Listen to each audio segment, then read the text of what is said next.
seguimos pensando y debatiendo nuestra educación.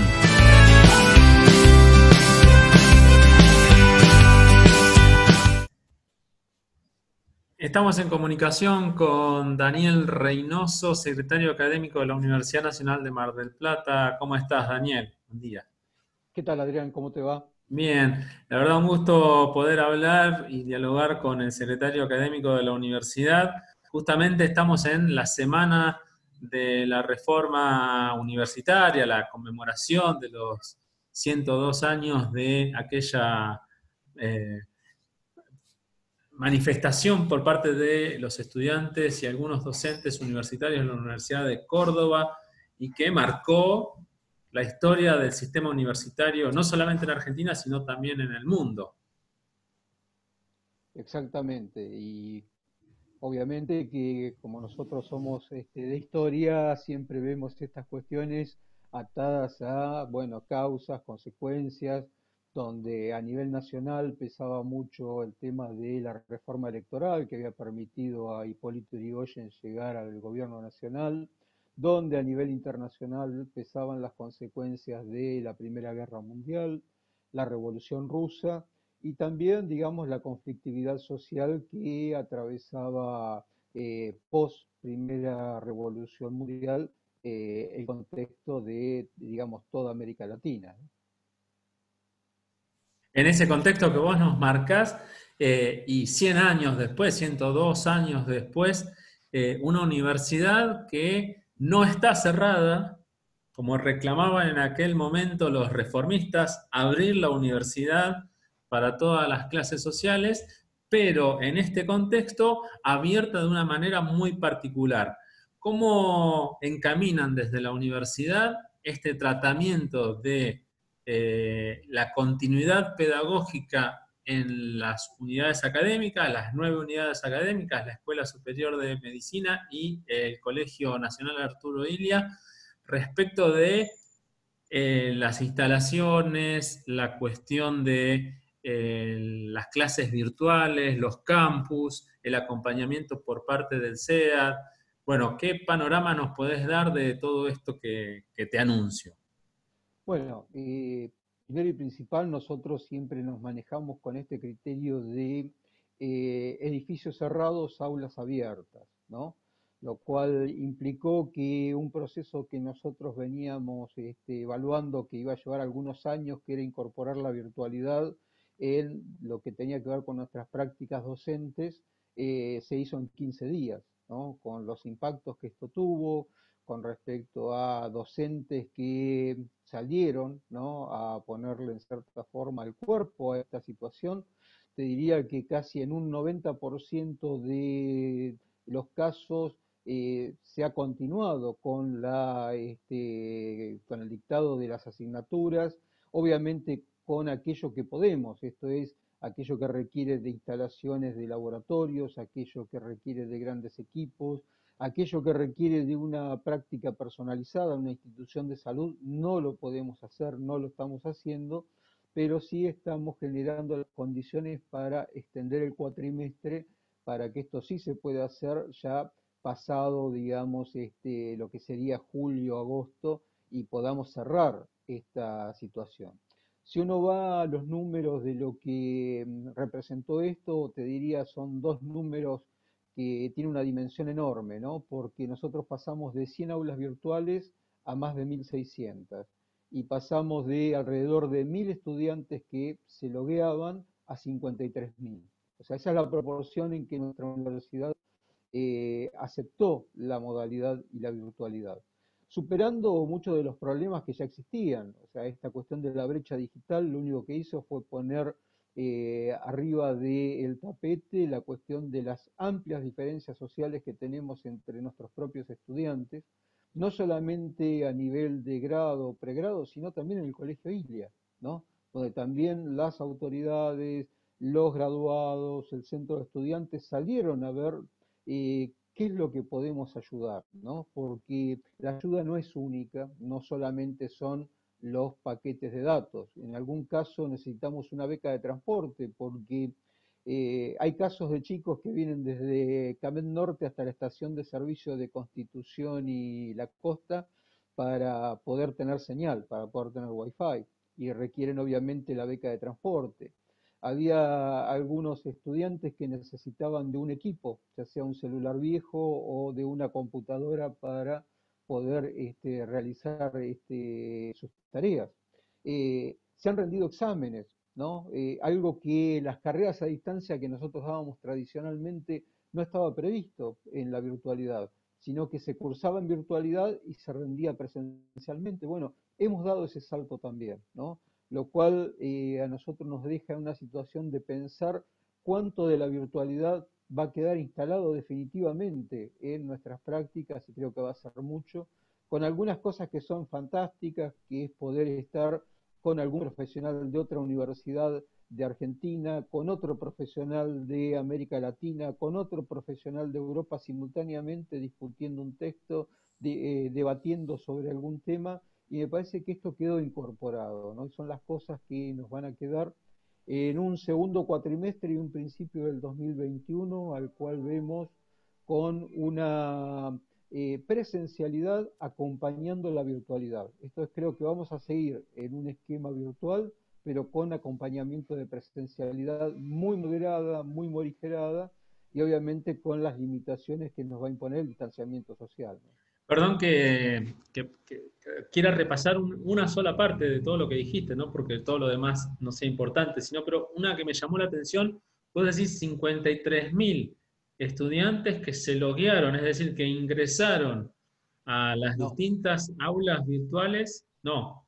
sí, no, lo que estamos diciendo es que se loguearon, es que tenemos alrededor de 20.000, 25.000 estudiantes que se conectaron varias veces porque cursan distintas asignaturas, ¿eh? Ah, está O sea, bien. esto sería el 53.000, pero antes era 1.000, ¿no? Claro, ahí Entonces, está la diferencia.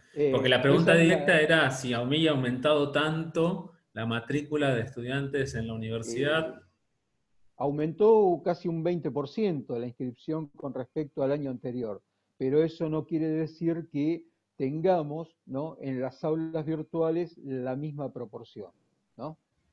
Ah, está bien. ¿Cuántos estudiantes tiene hoy la Universidad Nacional de Mar del Plata en estas situaciones que vos estás marcando, distintas situaciones, pero que están inscritos en carreras universitarias? Inscriptos, o sea, a la fecha nosotros podemos decir que tenemos alrededor de 35.000, 36.000 estudiantes. O sea, ese sería el número de estudiantes que se han incorporado tanto desde el principio como a lo que tenemos hoy dando vuelta, ¿no? Desde primero hasta, obviamente, alumnos que están finalizando. De hecho, en estas condiciones han finalizado alrededor de 100 estudiantes, ¿no? Han rendido virtualmente sus exámenes para finalizar su carrera. ¿Y en el Colegio Ilia? El Colegio Ilia es uno de los lugares donde más aulas virtuales hemos conectado, no solamente por las asignaturas tradicionales, sino también por los talleres. Se han realizado evaluaciones, pero en el contexto de lo que se marca para nivel nacional, que son evaluaciones formativas, ¿no?, y no cuantitativas, ¿no? En Ah, bien. esto, digamos que todos los colegios preuniversitarios del sistema hemos acordado, digamos, esto a nivel del SIN, llevar adelante, digamos, una política que contemple lo mismo que está pasando a nivel nacional en todas las jurisdicciones. Bien. ¿Hay lugar para esa expresión del ministro de Educación que planteó la semana pasada la extensión al menos de un bimestre o de algún periodo de tiempo durante el 2021 para los que estén cursando el último año del colegio secundario? Eh, Todo es posible, ¿no? Después hay que ver qué es lo factible. Yo creo que en realidad vamos a ir a una extensión del ciclo casi hasta los últimos días de diciembre. Es posible que haya algún refuerzo en febrero, pero nosotros esto lo estamos viendo para la inscripción de la universidad. Nosotros seguramente vamos a inscribir para el ciclo 2021 entre septiembre y diciembre, y posteriormente, después en febrero, como todos los años, haremos 1 o 2 semanas en las cuales nuevamente complementaremos la inscripción, ¿no? En un año que va a ser totalmente atípico, porque vamos a tener muchos estudiantes del secundario que no van a haber formalizado todavía su cierre del ciclo lectivo. Claro, eso es lo que también es preocupante o que va a generar cierta ocupación en la universidad si se llega a extender ese bimestre en el 2021. ¿Cómo van a ser en aquellas facultades donde tengan que empezar a cursar y se solapen ambos periodos? No estoy hablando solamente de la presentación de la documentación, como vos decías recién, previendo la inscripción, sino también la cursada.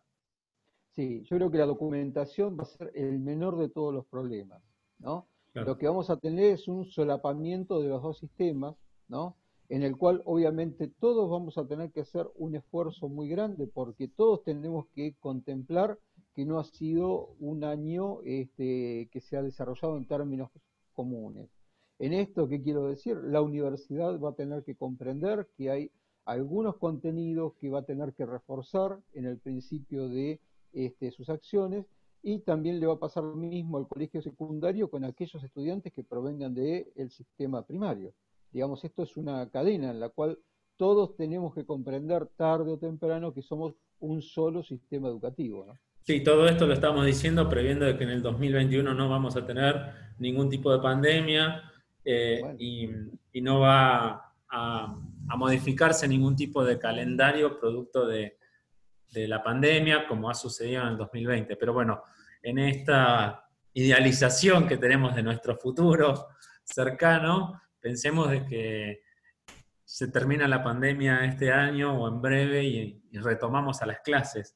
¿Cómo está ese retorno posible a las clases? Escuchábamos al secretario general de ADUM planteando como una posibilidad que en el mes de agosto se puedan empezar a tomar algunos exámenes para que sirva como evaluación para ver la posible vuelta a las aulas. nosotros en esto hemos sido absolutamente flexibles, ¿no? Flexibles, ¿por qué? Porque cada unidad académica tiene una propia característica de esto. Si uno piensa en los licenciados en física o en química, sabemos que son cursos muy pequeños que son casi personalizados. Ahora uno piensa en un primer año de psicología con más de 1000 estudiantes y obviamente la situación es absolutamente distinta. Entonces, yo lo que veo es una gradualidad que tiene que ver con las características no de cada facultad, sino de cada carrera, ¿no? Escuchaba que en el caso de Uruguay, por ejemplo, se avanzó mucho desde las escuelas rurales hasta las escuelas urbanas. Bueno, en el caso nuestro podríamos pensar que tal vez ciencias agrarias puede adelantar mucho más al resto de las unidades académicas con respecto a lo que sería el retorno y la normalización de sus actividades, no solamente por el ámbito en el cual, digamos, desempeña su actividad, sino porque son actividades muchas que tienen que ver con el desarrollo de tareas al aire libre, ¿no? Lo cual, obviamente, todo lo que no pudieron hacer virtualmente en este cuatrimestre lo van a poder fortalecer en el segundo cuatrimestre de otra forma. Entonces, a mí me parece que esto es lo que medianamente nosotros tenemos que pensar. O sea, nos obliga, sobre todo a las áreas de la Secretaría Académica, a tener mucha flexibilidad, a tener mucha innovación, a pensar cuáles son los contenidos esenciales que se requieren y a evaluar sobre la continuidad, no sobre una fecha establecida, sino decir la evaluación es constante, la evaluación es permanente y donde todos tenemos que pensar, ¿no?, de qué forma podemos compensar esa no presencialidad y en cierta forma también una cierta saturación que tenemos de la virtualidad. En estas valoraciones que estamos haciendo de la universidad en cuanto al sostenimiento de las clases, el incremento en la matrícula, ¿cómo ves en la oferta académica, en el sistema científico y en la extensión a la universidad en su conjunto respecto del sistema universitario argentino y del sistema universitario mundial?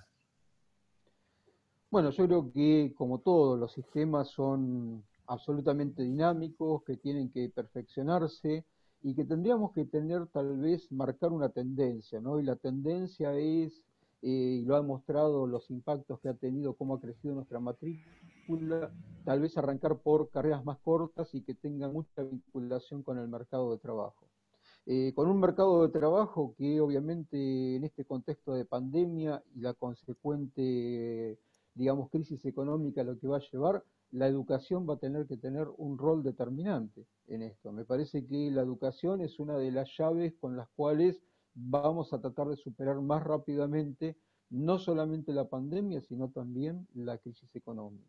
Sobre esto, la oferta educativa, nuestro caso, no creo que se incremente mucho, no creo que modifique mucho por las particularidades que tenemos este año, por las distintas tramitaciones que todavía requieren muchas de las carreras nuevas que está diseñando nuestra universidad, pero que obviamente en el contexto del freno administrativo y el freno de la evaluación de calidad todavía no podemos, digamos, llevar adelante. Con respecto a esto también, bueno, recién charlábamos con otros colegas, ¿vamos a tener más o menos estudiantes el año que viene? Bueno, los tiempos dirán, pero a mí me parece que siempre después de las crisis, las universidades, sobre todo las públicas, incrementan mucho en su matrícula. Y el desafío, como siempre, sigue siendo cómo hacemos para retener la mayor cantidad de esa matrícula, ¿no? Cosa que este año, en la virtualidad, por lo menos a los números que manejamos hoy con algunos colegas, vemos que estamos en los mismos estándares que veníamos del año pasado. Esto es, ni hubo más deserción, ni hemos tenido tampoco mayor retención de los estudiantes.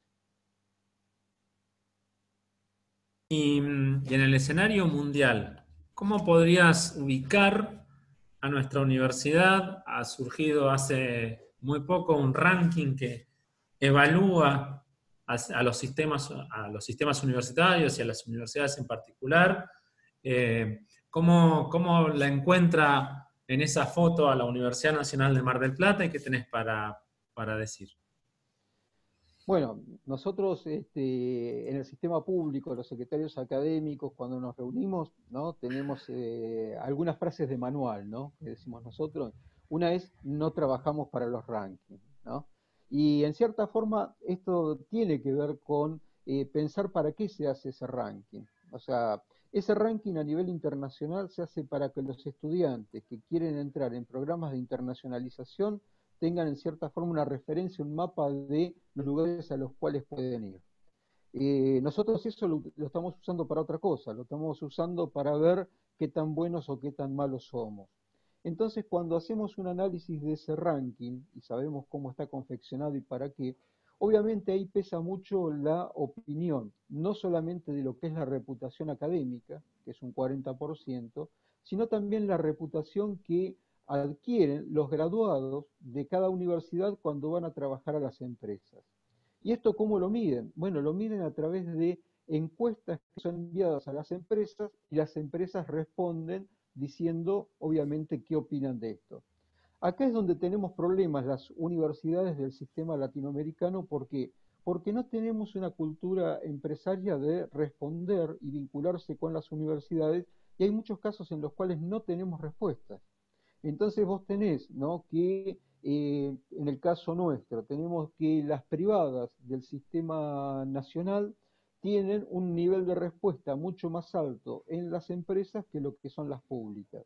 Entonces, la reputación académica, que es absolutamente superior, por ejemplo, en Córdoba, con respecto a la Universidad de Córdoba, con respecto a la primera universidad privada del sistema, que está casi 300 puestos más arriba, no tiene ningún tipo de comparación, ¿no? ¿Por qué? Porque cuando vamos al tema de las respuestas de las empresas, la universidad privada tiene, te diría, casi 10 veces más respuestas que lo que ha tenido la universidad pública.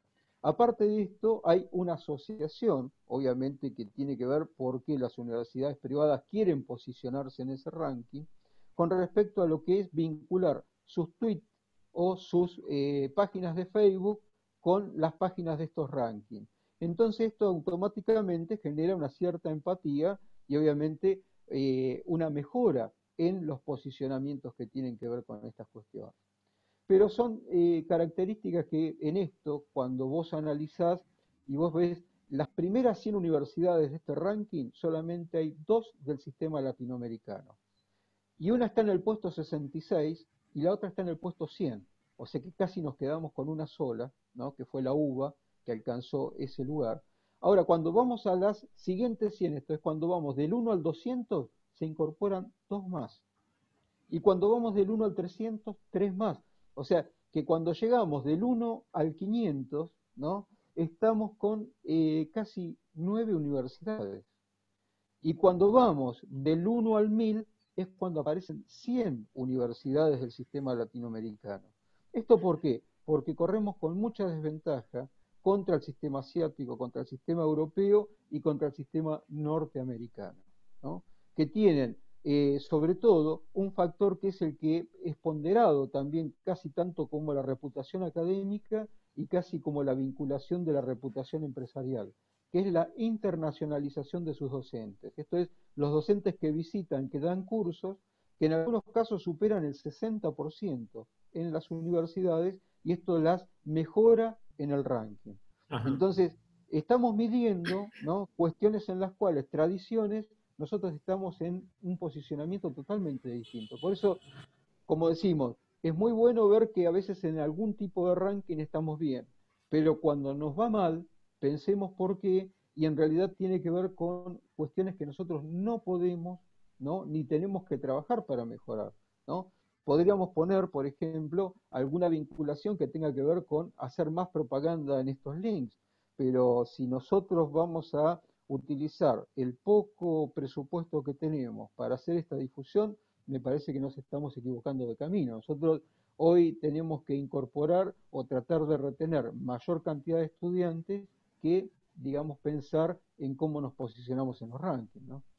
Perfecto. Daniel Reynoso, secretario académico de la Universidad Nacional de Mar del Plata, te agradecemos mucho por el contacto y mostrar y seguir mostrando que la universidad está activa, está creciente en cantidad de carreras, en cuanto a proyectos de investigación, en cuanto a proyectos de extensión. Así que es una universidad que está pensando no solamente en las carreras que se están dictando, sino también en las problemáticas que hay que resolver con los graduados que se reciben todos los años. Esperamos que estas nuevas normalidades nos encuentren nuevamente y nos encuentren con los docentes y los estudiantes en las aulas y los laboratorios mostrando o pudiendo mostrar todo lo que está investigando en este momento de aislamiento. Por supuesto, y esperemos que así como podamos superar la pandemia, también, digamos, el impacto, como decíamos antes, de la crisis económica nos afecte lo menos posible. Te agradezco mucho, Daniel. Será hasta la próxima. Gracias a vos. Podés revivir nuestro programa en la página de Facebook y en nuestro canal de YouTube, Drama Educativa Radio.